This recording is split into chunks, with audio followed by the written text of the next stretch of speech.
Bon les amis, alors aujourd'hui ça va être une petite vidéo tranquille, chill à la maison, on va parler tranquillement. Donc le petit plateau il est là, ça y est c'est devenu un porte-tapis le bordel. J'ai 2-3 petits trucs à faire sur la E30 qu'on va faire aussi ensemble, pas grand chose mais comme je vous ai dit ça va être une petite vidéo vraiment détente, tranquille à la maison. On va parler un petit peu de tout. Avant de commencer à faire quoi que ce soit sur la E30, je vais vous parler un petit peu de la E36. Alors je vais être franc avec vous, c'est une putain de bonne caisse, je kiffe vraiment mon été avec. Encore hier soir j'étais dehors avec des potes jusqu'à tard le soir, il faisait beau, je suis rentré jusqu'à chez moi décapoté.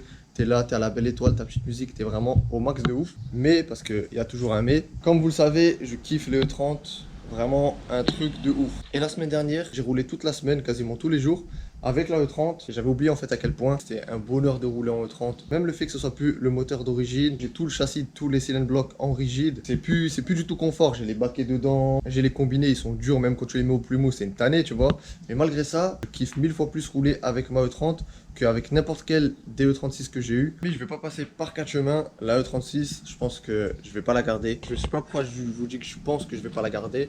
Je vais pas la garder. Comme ça, c'est dit, c'est clair, c'est fait. Alors les amis, je vais vous expliquer tout simplement pourquoi. J'ai toujours voulu avoir deux projets, donc un projet drift et un projet stance. Donc pour ceux qui savent pas c'est quoi un projet stance, je vais vous mettre quelques photos, vous allez vite comprendre. Et c'est vraiment trop énervé. Je m'étais toujours dit que j'aurais une E30 pour le drift, donc elle est là. Et à côté de ça, j'aurais une deuxième E30 pour faire justement un projet stance. Et tout ça, c'était très clair dans ma tête. Je savais que j'allais faire ça, sauf qu'après est venu le moment où j'ai découvert les E36. Et j'ai commencé à bien kiffer comme vous avez pu voir, j'ai eu même plus de E36 que de E30. Du coup, je m'éloignais de plus en plus de mon objectif d'avoir une deuxième E30 et de faire mon projet stance. Le E36 c'est vraiment des caisses que je kiffe de ouf, mais le problème que j'ai, c'est que vous avez vu que j'ai changé beaucoup de E36 parce qu'en fait pour moi, le E36, j'ai trop grandi si je peux dire ça, avec l'image de la E36 où c'est fait pour que ça soit une voiture de drift. Pour moi, les E36 c'est vraiment clairement fait pour faire ça.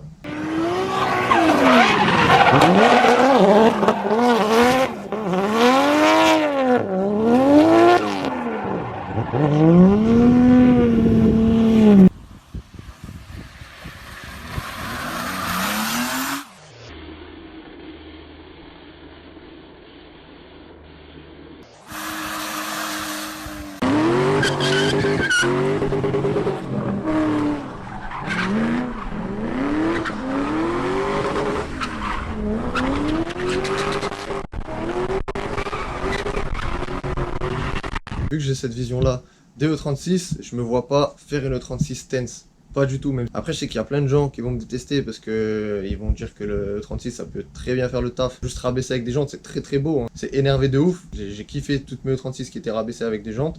Mais je sais pas, au bout de quelques mois, je me lasse et j'ai envie de changer. Vu qu'on va parler un petit moment, je vais me poser tranquillement. En fait, j'aurais envie de revenir à la base, à ce que je kiffe le plus, c'est-à-dire les E30. J'avais oublié à quel point je fais rouler en fait avec les E30 tous les jours. Depuis que j'ai le permis, ma première voiture c'était une E30. Ensuite, j'ai eu celle-là que je roulais aussi tous les jours. Mes 2 premières années de permis, j'ai roulé que en E30 tous les jours.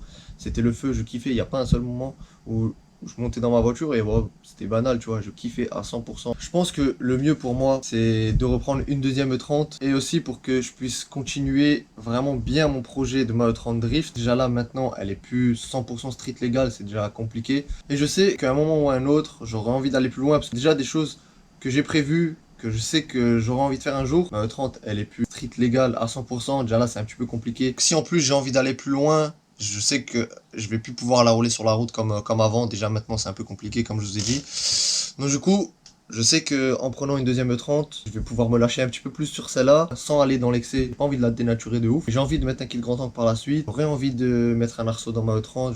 C'est des choses que je sais déjà depuis un moment. Et encore, je vous parle pas de la prépa moteur où je sais que par la suite, j'aurais envie de faire autre chose. Pour l'instant, le moteur comme il est, M50B25 pour commencer le drift, apprendre, ça va être parfait dans la E30. Franchement, c'est nickel de ouf. Je pense que c'est un choix qu'il faut que je fasse. Et si je le fais pas maintenant ou max l'année prochaine, plus en fait je tarde à vouloir faire ce projet, plus ça va être compliqué. Comme vous le savez, le prix de E30, ça monte, ça fait que monter. Pas envie d'avoir le regret dans quelques années de me dire putain, j'aurais quand même dû reprendre une E30, et sachant que dans quelques années, ça va être un billet de malade mental. Je préfère le faire maintenant. Je sais pas si j'ai bien expliqué comme je vous l'expliquais. J'espère que ce sera pas trop long non plus, que ça vous a pas saoulé de m'écouter raconter tout ça. Je voulais vraiment bien comprendre, les amis, ce que je veux faire. Il y a une personne que je suis sur Instagram. Je vais vous mettre son Instagram ici. Lui, il a vraiment fait le but en fait que je veux avoir au niveau des E30. Sa E30 de drift, elle a un V8, elle a un arceau, elle est violente de ouf. À côté de ça, il a une E30 stance coupé rouge S50 je crois, ou S52, je sais plus, ou S54, bref. Vous allez voir ça de toute façon sur Instagram. Je vais vous mettre quand même une photo des deux voitures pour que vous puissiez voir. Du coup maintenant vous savez que la E36 je vais pas la garder. Les amis, on va faire les 3 petits trucs que j'ai à faire. Que je vais juste changer mes injecteurs tout simplement parce qu'en fait là ma E30 elle tourne beaucoup trop riche. Je vais vous montrer les bougies, vous allez fumer du crâne. Alors déjà dans un premier temps c'est parce que j'ai pas de son lambda sur mon moteur. Donc déjà ça joue. Et je l'ai maintenant ici, d'ailleurs merci à mon frérot, tu te reconnaîtras. Toujours au top. Elle est à la maison. Donc ça les amis ce sera dans une prochaine vidéo. Faut que je retourne chez la personne qui m'a fait ma ligne sur la M50. C'est pas comme sur la M52 où il y a les deux sondes qui vont sur les collecteurs. Là sur M50 ça va normalement après kata ou avant kata, je sais plus. Bref, moi il n'y a plus de kata de toute façon donc fais pas chier. Faut qu'il me ressoude un insert pour que je puisse mettre ma sonde lambda. Et comme ça après on sera bien. Et donc du coup en attendant que je fasse tout ça, je vais changer mes injecteurs tout simplement parce qu'en fait là j'avais installé des injecteurs de 328 sur mon B25. Mais le problème c'est que bah, forcément les injecteurs 328 ils ont un plus gros débit que ceux des 325. Et en plus de ça j'ai une pompe à essence gros débit. Et en fait moi j'avais prévu de passer ma E30 sur banc, faire une gestion, que ça soit vraiment nickel avec la pompe à essence gros débit, les injecteurs plus gros, qu'on voit en plus le nombre de chevaux qu'elle a, voir si on arrive à gratter un petit peu ou pas, faire un petit truc propre. Mais vu que pour le moment j'ai pas eu le temps de faire ça, bah on va remettre les injecteurs de 325, comme ça elle tournera un peu moins riche vu que les injecteurs ils sont plus petits. D'ailleurs bah, je pense que c'est à cause de ça tout simplement que à chaud et ben elle régule beaucoup. Et c'est pour ça que j'avais une surconsommation aussi un petit peu. En fait tout ça je l'ai remarqué la semaine dernière comme je vous ai dit vu que j'ai roulé avec toute la semaine. Donc du coup c'est parti les amis, on va faire ça.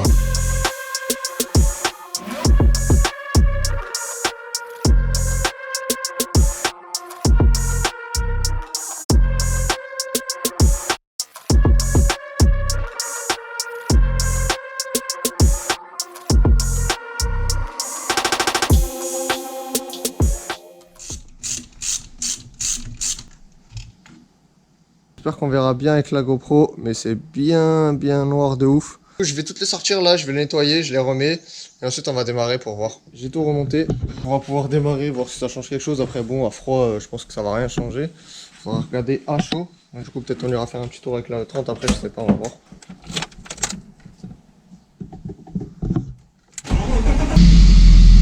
À froid, elle tourne beaucoup plus rond qu'avant. Donc je pense que déjà les injecteurs 325 ça lui fait déjà un peu plus de bien. Il n'y a qu'un côté qui marche, vous faites juste ça. Hop là, il y a tout qui remarche. Franchement, elle tourne grave rond. C'est abusé.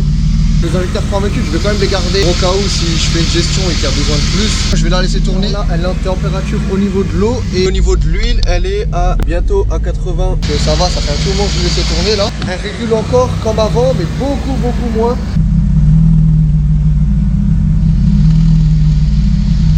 Avant c'était quasiment un calé, elle remontait jusqu'à 1500 tours, elle se remettait à 800, elle tombait un calé. Donc là ça le fait beaucoup moins, donc tant mieux tu vois. Bon je pense qu'il va quand même falloir que j'installe la sonde lambda pour qu'on soit vraiment top du top.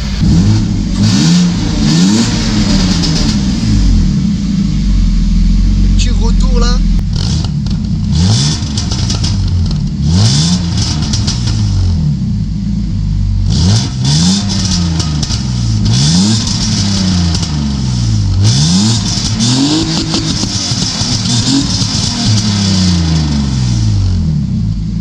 Ce que j'avais à faire aujourd'hui, faut juste encore que je range la grange ici et là-bas. Donc du coup je vais faire ça tranquillement demain, je vous ferai un petit time lapse.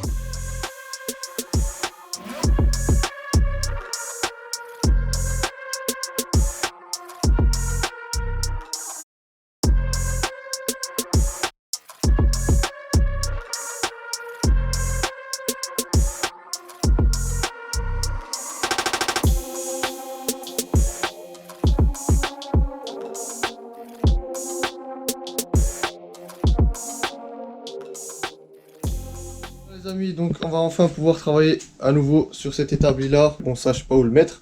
Ensuite ici ça c'est le petit bordel qu'il faudra que je trie. Et sinon là ça va, c'est plutôt propre, c'est beau gosse, tu vois, on dirait presque un magasin le bordel. Une bonne chose de faite aussi, je pense que d'ici 2 mois je vais pouvoir tout recommencer parce que ça va de nouveau être le bordel. Donc voilà les amis, donc c'était une petite vidéo tranquille à la maison, j'espère que ça vous aura plu. Sur ce je vous souhaite à tous des bonnes vacances et on se retrouve très bientôt pour une nouvelle vidéo.